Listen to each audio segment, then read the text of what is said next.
अस्सलाम वालेकुम दोस्तों, वेलकम बैक। बाबर और रिजवान का टी20 में फ्यूचर क्या होगा? क्या एशिया कप में बाबर आजम वापस आएंगे या नहीं आएंगे? और बांग्लादेश के अगेंस्ट पाकिस्तान के स्क्वाड में क्या क्या तब्दीलियां होने जा रही हैं? पाकिस्तान का वाइस कप्तान क्या होगा? और आकिब जवेद जो पाकिस्तान के डायरेक्टर हाई परफॉर्मेंस है और आप इस तरह से कह लें कि हेड ऑफ सिलेक्शन कमेटी भी हैं, उन्होंने जो है वो आज बाबर आजम के हवाले से बड़ी खास स्टेटमेंट दी है। पाकिस्तान टीम का ऐलान कब होगा और प्लेयर्स ने यहाँ पे कैंप के अंदर क्या चीज़ें सीखी हैं, उनके ऊपर क्या क्या चीज़ों पे काम हो रहा है, वो सारी चीज़ें जो है वो उन्होंने डिस्कस की हैं। कुछ मेन पॉइंट जो है वो आगे चल के वीडियो में आपके साथ डिस्कस करूंगा। सबसे खास सवाल जो सबके माइंड में है कि अब बाबर आजम टीम के अंदर नहीं खेल रहे, और आज एक इंपॉर्टेंट मैच भी हुआ, सिनेरियो बेस्ड प्रैक्टिस मैच जो पाकिस्तान का कैंप चल रहा था, तो उसके अंदर बाबर आजम जो है वो आज जल्दी आउट हुए। किसने आउट किया, क्या स्टोरी है, उसके ऊपर भी बात करेंगे। सबसे इंपॉर्टेंट क्वेश्चन ये है बहुत से लोगों का कि यार बांग्लादेश के अगेंस्ट जो पाकिस्तान का स्क्वाड अनाउंस होना है उसके अंदर बाबर और रिजवान या बाबर होंगे या नहीं होंगे, कब ऐलान होगा, तो उसके हवाले से आज आकिब जवेद ने ये बोला है कि ऑलमोस्ट सारी चीज़ें जो है वो हमने डिसाइड कर ली हैं, सिर्फ एक दो चीज़ें रहती हैं और हम एक और दो दिन के अंदर जो टीम के अनाउंसमेंट है वो कर देंगे। एक तो ये चीज़ स्पेशल होगी। उसके बाद उनसे क्वेश्चन हुआ कि भाई बाबर और रिजवान, चूंकि आपको पता है वो भी कैंप के अंदर मौजूद हैं और पाकिस्तान के टी20 के स्क्वाड का हिस्सा नहीं है, स्लो स्ट्राइक रेट की वजह से उनको बाहर टीम से किया गया था, क्या उनके बारे में कोई बातचीत हुई है कि वो किस तरह से वापस आ सकते हैं, वापस आएंगे भी या नहीं आएंगे? तो इस पे आकिब जवेद ने बड़ा इंटरेस्टिंग जवाब दिया, जिसके ऊपर उन्होंने कहना था कि अगर कोई प्लेयर आपका टी20 में फिट नहीं हो रहा तो उस पर हम कुछ नहीं कर सकते। हमने जो बाबर है और रिजवान है उनसे बात जरूर की है कि आपकी ये गलतियां हैं, यहाँ पे आप इम्प्रूव कर सकते हैं और इसको इम्प्रूव करके जो है वो आप जगह जो है वापसी कर सकते हैं। जिसका मतलब ये है कि नियर फ्यूचर आपको बाबर और रिजवान टी20 के अंदर वापस आते हुए नजर नहीं आ रहे। और आपको जो पता है कि उन्होंने ये बोला है कि बाबर के ऊपर भी काम कर रहे हैं, उसके स्ट्राइक रेट के ऊपर काम कर रहे हैं, या जो भी मसाइल हैं। तो इससे एक चीज़ तो हमें पॉइंट मिल गया। और फिर आपको पता है कि शादाब खान जो पाकिस्तान के वाइस कप्तान हैं, वो भी चूंकि सर्जरी के लिए अब इंग्लैंड चले गए हैं और वो तकरीबन आपको पता है 3 से 4 महीने उनको लगेंगे क्रिकेट के अपने वापसी के लिए।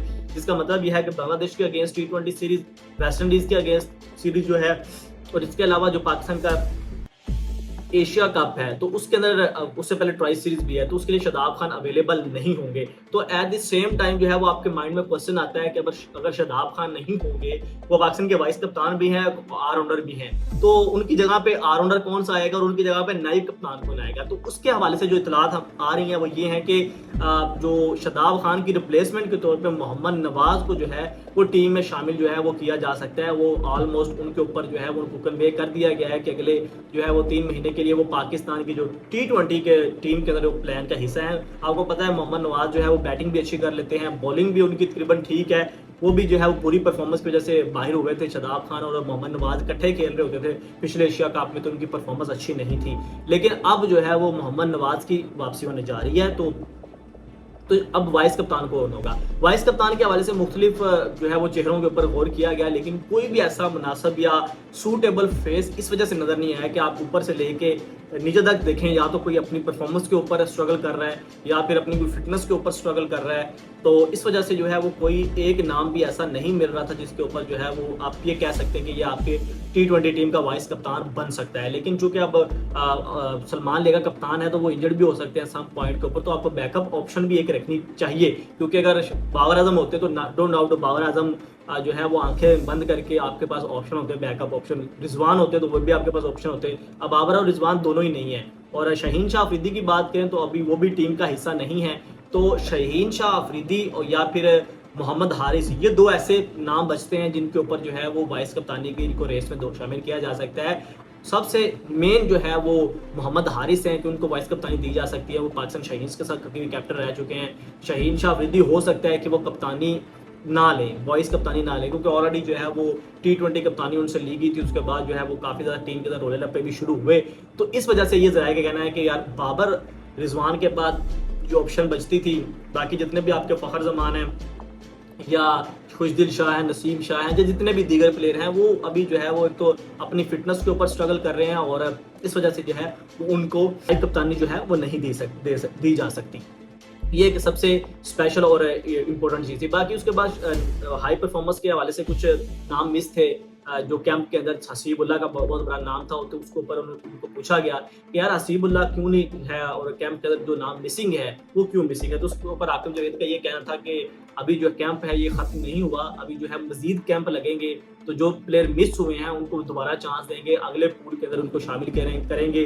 कराची के अंदर भी कैंप लगना है और दीगर हाई परफॉर्मेंस सेंटर है, वहाँ पे भी जो है वो पूरा साल ये कैंप का जो सिलसिला है वो चलता रहेगा। तो दैट्स वाई जो है वो कोई प्लेयर मिस हो गया तो हमारे माइंड के अंदर है। उसके बाद उन्होंने कहा कि ये जो अभी प्रैक्टिस चल रही है, तो इस प्रैक्टिस के अंदर जो है वो डिफरेंट बेसिस जो है सिनेरियो बेस जो अवर्स के अवर मतलब जो क्रिकेट के फेज होते हैं, नई बॉल होती है, मिडल ओवर होते हैं, डेथ ओवर स्पेशलिस्ट और बॉलर को बॉलर के हिसाब से, बैटर्स को बैटिंग के हिसाब से कंडीशंस दे के उस तरह से उनके ऊपर जो है काम किया जा रहा है।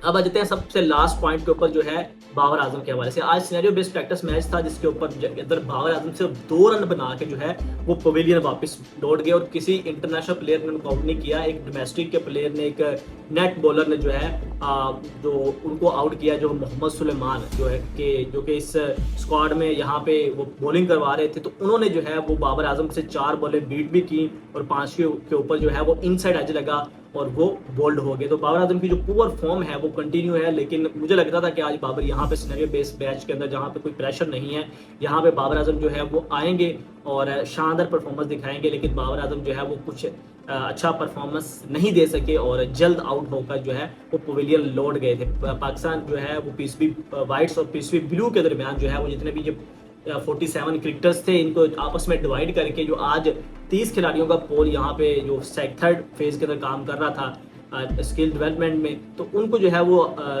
तकसीम करके बाबर आजम 11 और जो है वो सलमान लियागा 11 जो है वो वहाँ पे खेल रही थी, तो उसके अंदर जो है वो बाबर आजम जो है वो आज जल्दी आउट हो गए। और एक और भी बाबर के फैंस के लिए बुरी अपडेट ये है कि हो सकता है आपको जल्दी बाबर आजम T20 के अंदर वापसी करते हुए नजर ना आए। तो ये सारी अपडेट्स थी, इस पर आप लोगों की क्या राय है कमेंट सेक्शन में जरूर बताइएगा। शेयर हो इजाजत दीजिए, अल्लाह हाफ़िज़।